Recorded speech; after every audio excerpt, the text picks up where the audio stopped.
Assalamualaikum warahmatullahi wabarakatuh. Bismillahirrahmanirrahim. Alhamdulillahilladzi ja'alal umrata wal hajja ibadatan yutawassalu bihima ila mardatillah. Wa sallallahu wa sallama ala habibina wa syafi'ina wa qurrati a'yunina Muhammadin sallallahu alaihi wasallam huwa Rasulullah wa ala alihi wa ashabihi wa man tabi'ahum ila yaumil qiyamah, ma ba'du. Para muslimin muslimat yang akan melaksanakan umroh melalui Al-Ma'wa NU and Travel yang kami ta'zimi, kami muliakan, mari kita mengikuti manasik. Yang pertama, karena manasik di dalam Al-Ma'wa NU and Travel ada 3. Yang pertama yaitu manasik yang berkaitan dengan persiapan kita melaksanakan umroh. Manasik yang kedua yaitu berkaitan dengan pelaksanaan umrohnya di waktu di Makkah besok. Yang ketiga yaitu masalah praktik. Para calon duyufur rahman, tamu-tamu Allah, di dalam kita melaksanakan umroh kita harus mempersiapkan yaitu doa, karena kita melaksanakan ibadah tidak sempurna jika kita tidak berdoa. Kita akan melaksanakan umroh, kita melaksanakan manasik dulu, kita maka berdoa dulu. Mari kita berdoa. Bismillahirrahmanirrahim. Raditu billahi rabba wa bil islami dina wa bi muhammadin nabiyya wa rasula. Rabbi zidni ilman warzuqni fahma. Saya ridho, saya senang Allah menjadi Tuhan dan Islam menjadi agama, dan kami ridho, kami senang Muhammad sallallahu alaihi wasallam menjadi nabi dan menjadi rasul. Dan ya Allah, berikanlah tambahan ilmu bagi kami dan berilah kami rizki kepahaman. Para calon duyufur rahman, kita di dalam melaksanakan umroh besok kita juga harus mempunyai niat, yang mana niat itu sangatlah penting,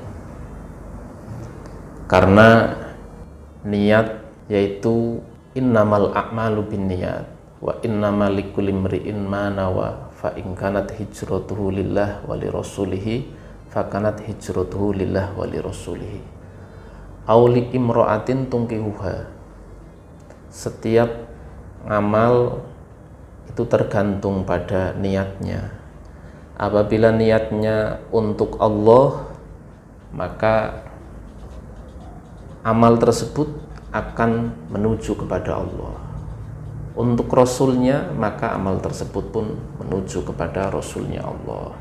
Apabila untuk dunia, yusibuha, maka amal tersebut akan mendapatkan dunia. Auli imro'atin tungkihuha, atau tujuannya untuk mendapatkan seorang perempuan, maka dia akan menikahinya.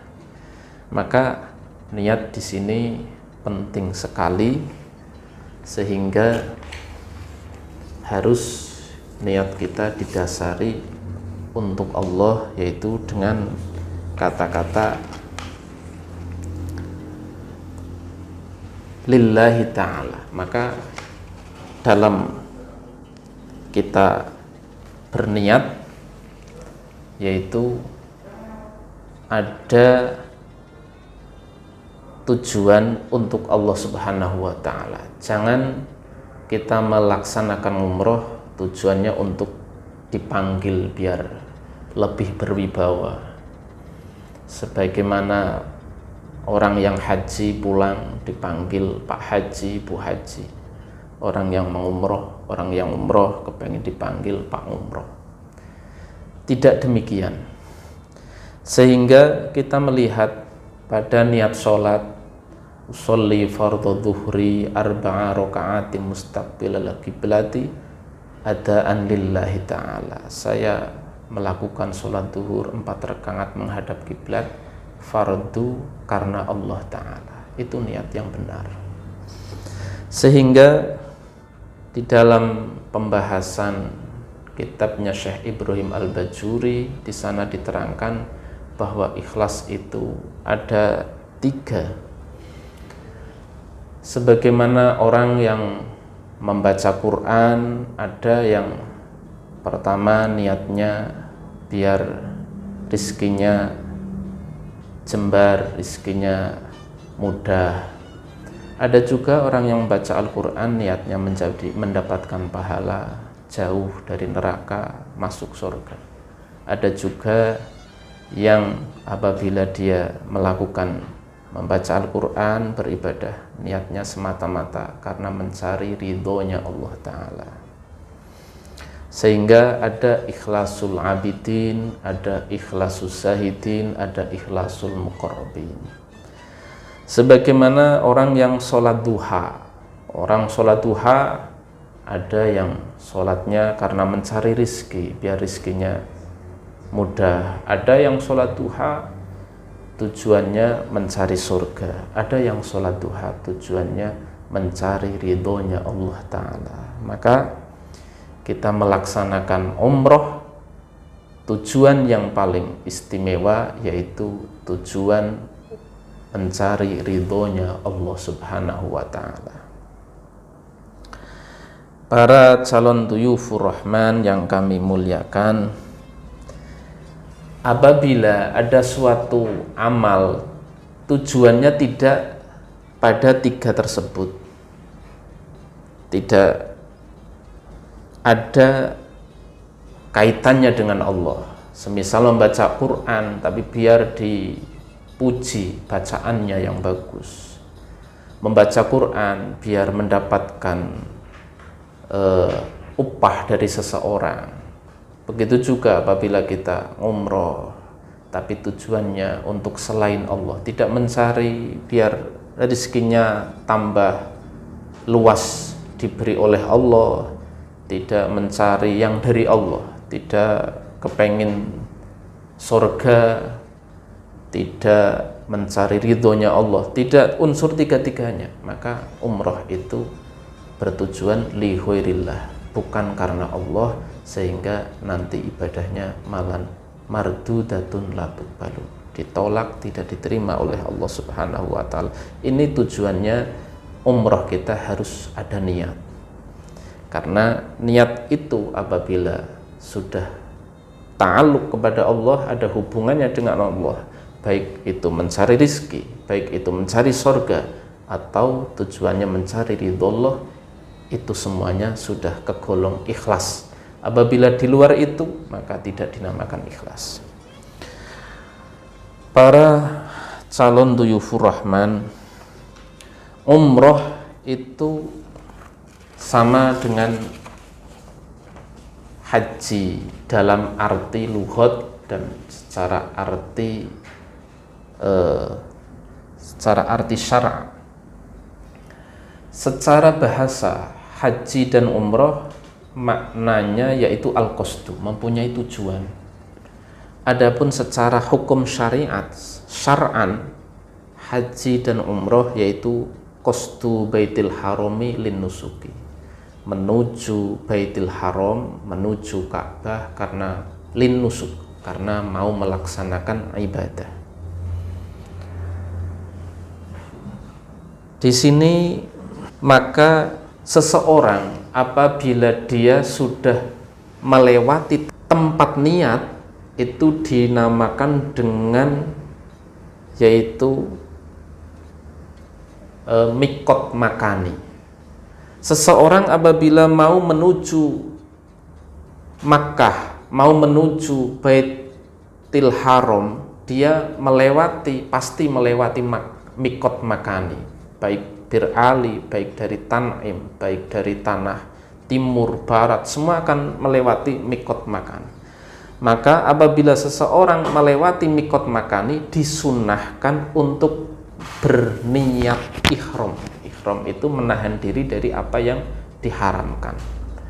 Setelah niat ihram baik untuk haji atau umroh, maka masuk tanah Mekah, terus masuk Masjidil Haram, dia melaksanakan umroh atau haji. Ini yang paling baik dibanding orang melakukan perjalanan menuju Baitul Haram tetapi melewati mikot tanpa ada niat untuk melaksanakan haji atau umroh, sehingga qasdu Baitul Haram lin nusuki, sehingga tercapai karena orang tersebut melewati mikot bertujuan ke Baitul Haram, sehingga supaya orang tersebut melakukan nusuk, melakukan ibadah yang telah ditentukan. Para jamaah calon duyufur rahman, haji dan umroh itu mempunyai persamaan juga mempunyai perbedaan. Persamaan di dalam haji dan umroh yaitu sama-sama ada niat ihram, sama-sama ada tawafnya, sama-sama ada sa'inya dan ada tahallulnya. Adapun perbedaannya yaitu apabila haji ada wajibatul hajj, ada kewajiban-kewajiban haji, sebagaimana haji ada melempar jumroh, haji ada mabit di Mina, ada mabit di Musdalifah. Sementara kalau umroh itu tidak ada kewajiban itu, bahkan haji ada tambahan lagi yaitu wukuf di Arafah. Tetapi dalam niat, baik dalam ihramnya itu sama. Niat dalam umroh, nawaitul umrota wa ahramtu biha lillahi ta'ala. Sementara niat ihram haji, nawaitul hajja wa ahramtu bihi lillahi ta'ala, karena Allah ta'ala. Sehingga apabila kita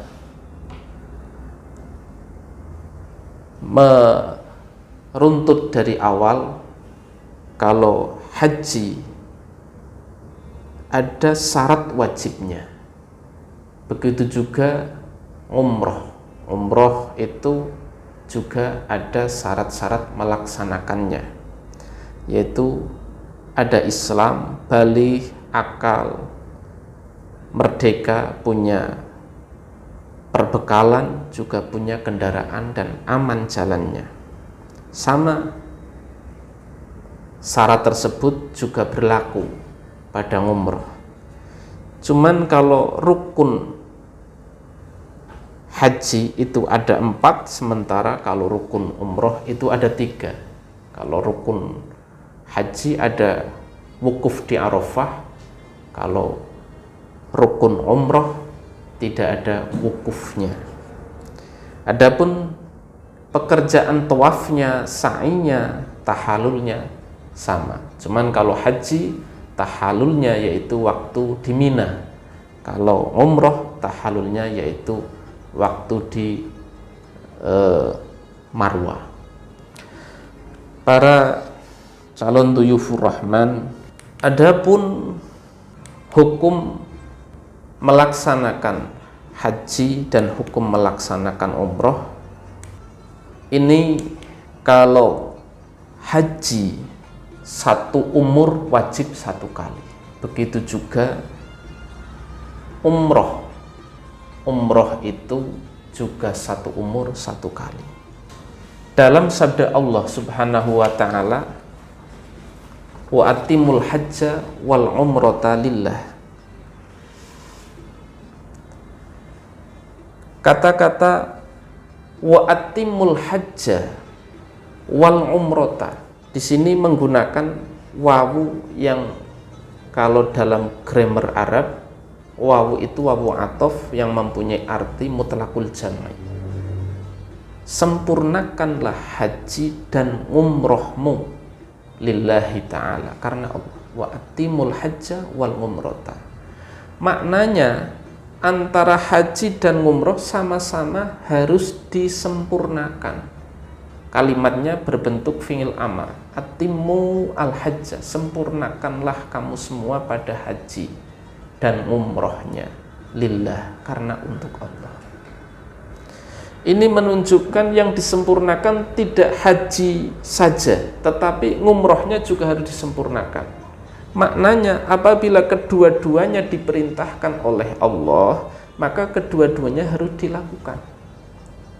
Walaupun kalimatnya itu haji dulu yang disebut, tetapi wawu yang mempunyai arti mutlaqul jam'i ini tidak mempunyai arti yang awal lebih dahulu. Sebagaimana kata-kata ja'a Zaidun wa Amrun. Artinya kalau wawu ngatof yang mempunyai arti mutlaqul jam'i itu Zaid datang, Umar juga datang, baik Zaid dulu atau Umar dulu atau datangnya bareng. Maka haji pun sama dengan umroh. Apabila hajinya dilakukan dahulu, umrohnya belakangan, maka dinamakan haji ifrad. Apabila umroh dahulu, hajinya belakangan, dinamakan haji tamattu. Apabila bersamaan dilaksanakan bersamaan, maka dinamakan dengan haji qiran. Ini menunjukkan antara umroh dan haji sama-sama wajib, sama-sama satu umur dilakukan satu kali. Baik haji dulu, umroh belakangan, atau umroh dulu, hajinya belakangan atau bersamaan. Setelah tawaf untuk haji, langsung tawaf lagi untuk umroh. Sa'i untuk haji, langsung lagi sa'i untuk umroh bersamaan. Niatnya pun bersamaan. Nawaitul umrota wal hajja wa ahramtu bihima lillahi ta'ala. Ini haji qiran. Maka para calon duyufur rahman, kita melaksanakan umroh itu hukumnya wajib sebagaimana wajibnya haji.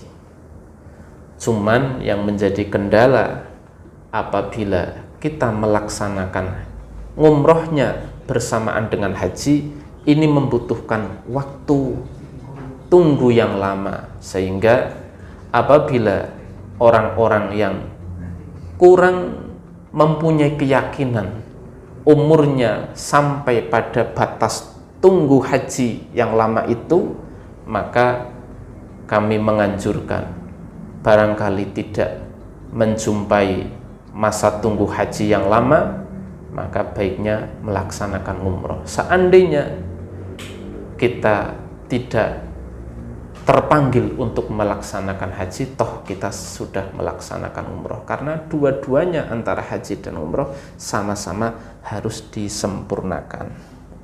Dari orang-orang yang melaksanakan umroh itu didasari yang kuat, yaitu karena Nabi kita Muhammad Shallallahu Alaihi Wasallam bersabda, la tusaddu rihal ila fi salasati masajid.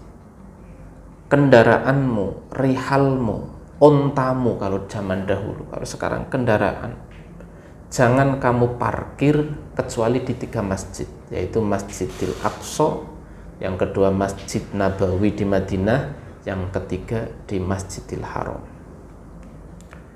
Berdasarkan ini, maka kita penting sekali melaksanakan kegiatan umroh beserta ziarah di tanah suci sana, Makkah dan Madinah.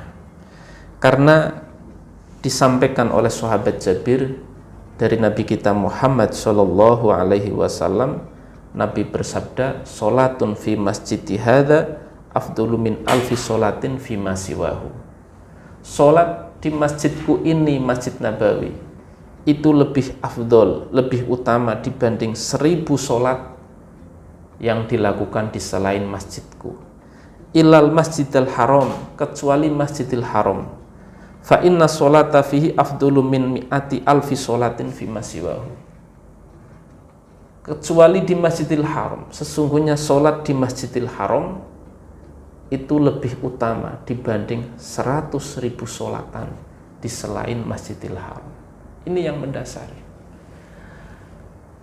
Mari kita hitung, kalau kita sholat di Masjid Nabawi, satu sholatan lebih utama dibanding 1000 sholatan di selain Masjid Nabawi.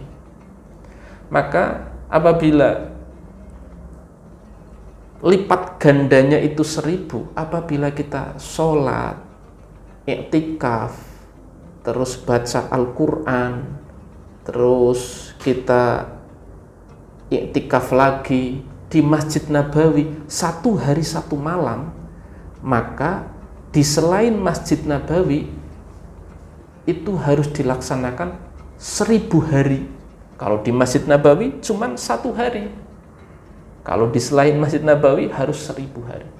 1000 hari kalau kita bagi dengan 360 hari karena 1 tahun, maka 1000 hari menjadi 2 tahun, 7 bulan. Maka kita hitungannya, apabila kita melaksanakan ibadah di Masjid Nabawi 1 hari saja, maka apabila kita menjalankannya di Indonesia ini, kita harus menjalankan 2,7 tahun, 2 tahun, 7 bulan. Itu baru agak banding. Apabila kita membandingkan dengan yang di Masjidil Haram, karena di sana dilipat gandakan lebih utama atau dilipat gandakan dengan 100.000, maka apabila kita beribadah di Masjidil Haram 1 hari 1 malam, apabila kita melaksanakan di sini sama saja dengan kita melaksanakan di sini 100.000 hari di Indonesia. Berapa 100.000 hari? Yaitu 227 tahun. Jadi cukup di Masjidil Haram kita 1 hari 1 malam sudah sebagaimana kita beribadah 227 tahun. Ini yang susah untuk kita gapai kalau di Indonesia ini. Karena di Indonesia kita beribadah, setelah beribadah kita melaksanakan dosa, kita jamaah, terus kita melaksanakan maksiat. Coba kalau kita melaksanakan di Makkah sana, di Masjidil Haram, kita susah untuk melaksanakan maksiat karena memang kebanyakan orang melaksanakannya ibadah. Susah untuk berinteraksi maksiat, untuk berghibah, ngerasani, susah karena di sana memang tempat. Jadi di dalam kita umroh itu juga harus punya tata cara, punya kesopanan, karena orang yang berumroh itu dia menuju ke Baitullah. Baitun maknanya rumah, Allah ya Allah. Ka'bah dinamakan dengan Baitullah, tapi tidak bisa dinamakan dengan rumah Allah. Maka banyak sekali perkataan dalam istilah-istilah fikih, orang yang melaksanakan umroh, haji dinamakan duyufullah, tamu-tamu Allah. Duyufur Rahman, tamu-tamunya Allah, zat yang kasih sayang. Maka dalam kita bertamu kepada Allah, kita harus punya tata cara yang baik biar zat yang kita tamuni senang dengan kita yang sedang bertamu di sana. Sehingga sebelum kita melaksanakan perjalanan, kita baiknya sholat sunat safar, karena kita sholat di jalan Sholat sunat safar itu baiknya di jalan di waktu kita sudah berjalan, tetapi karena kita naik kendaraan yang susah untuk menghadap yang semestinya, sehingga kita melaksanakan sholat safarnya sebelum kita berangkat. Juga kita berdoa sebelum keluar dari rumah. Kita menitipkan apa yang menjadi tanggungan kita, anak, keluarga, rumah, harta, kita titipkan, pasrahkan kepada Allah Subhanahu wa Ta'ala, karena kita menuju menjadi tamu Allah. Terus kita juga melaksanakan sholat di waktu sholat fardu, kita melaksanakan jamak, kita melaksanakan sholat qashar, karena memang kita membutuhkan sekali kasih sayang Allah, sehingga banyak para ulama yang mengatakan apabila rukhsatullah, kemurahan dari Allah, kita tidak mengambilnya, kita dianggap orang yang sombong, karena Allah tahu bahwa kita lemah, kita itu banyak kekurangan, sehingga Allah memberi kasih sayangnya. Orang yang sedang bepergian diperbolehkan melaksanakan jamak dan qashar, itu karena saking sayangnya Allah kepada orang yang bermusafir, tetapi safarnya safar yang taat. Kita melaksanakan jamak, melaksanakan qashar, itu sebagai bentuk butuh kita kepada Allah Subhanahu wa Ta'ala. Juga kita memperbanyak sholawat, memperbanyak zikir di waktu kita melaksanakan perjalanan. Ini semua adalah akhlak-akhlak kita di waktu kita menuju ke Baitullah, biar kita menjadi tamu Allah yang disukai oleh Allah, sehingga dengan harapan demikian kita dapat oleh-oleh dari Allah, yaitu oleh-oleh maghfirah, ampunan dari kita yang hidup berlumuran dosa, mendapatkan ampunan dari Allah Subhanahu wa Ta'ala, mendapatkan oleh-oleh kita yang tadinya kurang sehat, diberi kesehatan, yang rumah tangganya banyak masalah, diberi kemudahan, diberi keharmonisan.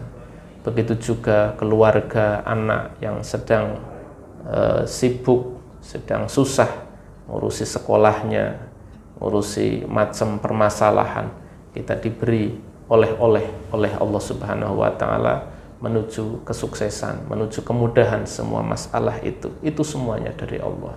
Kalau kita menjadi tamu yang disukai oleh Allah Subhanahu wa Ta'ala, sehingga kita bertamu kepada Allah Subhanahu wa Ta'ala, kita harus benar-benar dijaga, bukan hanya secara zahir kita melaksanakan tadi kegiatan berdoa, berzikir, sholat sunat safar, tetapi hati kita, apapun yang ada di sana, baik makanan, baik tempat, itu semua adalah suguhan dari Allah, itu adalah penghormatan dari Allah.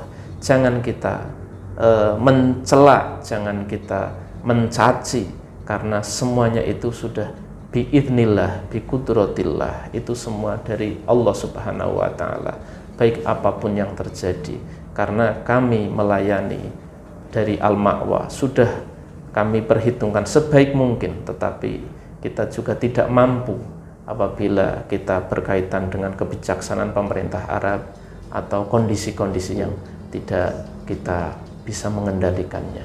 Dari kami demikian, maka mudah-mudahan umroh kita benar-benar bisa membawa umroh yang mabrur. Allahumma amin. Dan mari kita doa penutup majelis, yaitu dengan kata-kata subhanakallahumma wa bihamdika asyhadu an la ilaha illa anta astaghfiruka wa atubu ilaik. Demikian yang saya sampaikan, mudah-mudahan ini menjadikan bekal untuk melaksanakan umroh kita besok di hari yang sudah ditentukan. Wassalamualaikum warahmatullahi wabarakatuh.